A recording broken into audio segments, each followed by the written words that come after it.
mengetahui harapan-harapan dari negara Timur Tengah tersebut, bagaimana menghadapi Israel, bagaimana menghadapi Amerika Serikat, dan juga mencegah terjadinya konflik-konflik akibat penyelesaian yang tidak diselesaikan.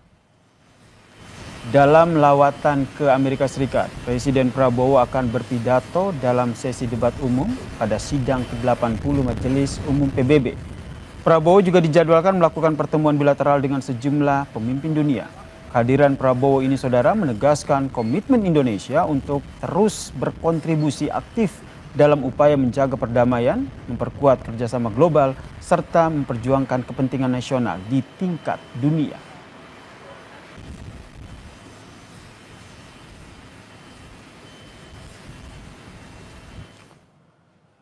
Presiden kan baru aja. Setibanya di depan hotel, Presiden Prabowo Subianto disambut sorak-sorai diaspora yang menyanyikan yel-yel penyambutan. Ada sekitar 30 diaspora yang terdiri dari mahasiswa, masyarakat, serta perwakilan dan juga keluarga Konsulat Jenderal RI yang menyalami Prabowo Subianto dan berbincang dengan Prabowo Subianto, saudara. Setelah itu, ada dua anak kecil yang mengenakan pakaian adat memberikan bunga kepada Presiden Prabowo.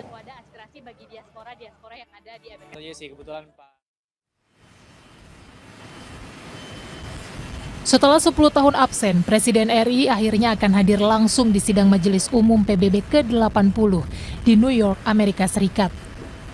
Tak hanya hadir, namun Presiden Prabowo juga akan berpidato sebagai pembicara.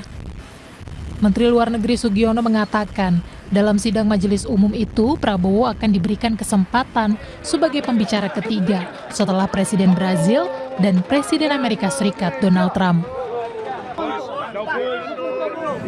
Umum Perserikatan Bangsa-Bangsa yang ke-80 menghadiri beberapa agenda, utamanya nanti ada agenda tentang two-state solution pada tanggal 22 September yang kemudian akan dilanjutkan dengan acara pembukaan dan debat pada sidang umum tanggal 23 September. Beliau mendapatkan urutan berbicara yang ketiga setelah Brazil dan Amerika Serikat.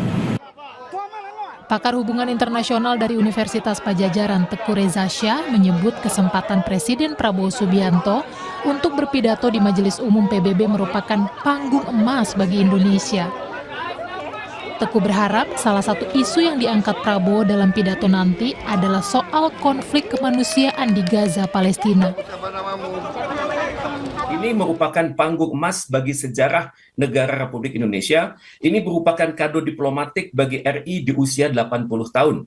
Kemudian ini akan berbicara banyak sekali Pak Prabowo ini. Beliau berbicara dalam kapasitas sebagai Presiden Republik Indonesia, beliau berbicara sebagai pendiri ASEAN, berbicara sebagai pendiri gerakan non-blok, sudah mengetahui harapan-harapan dari negara Timur Tengah tersebut, bagaimana menghadapi Israel, bagaimana menghadapi Amerika Serikat, dan juga mencegah terjadinya konflik-konflik akibat penyelesaian yang tidak diselesaikan, tapi juga akibat keras kepalanya Israel yang mencoba melakukan serangan preemptive strike terhadap pihak-pihak yang diduga bersimpati kepada negara Palestina.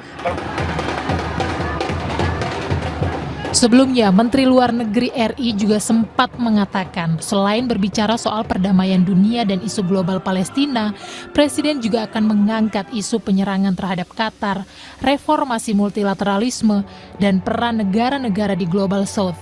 Presiden juga akan mengenalkan Astacita ke panggung dunia.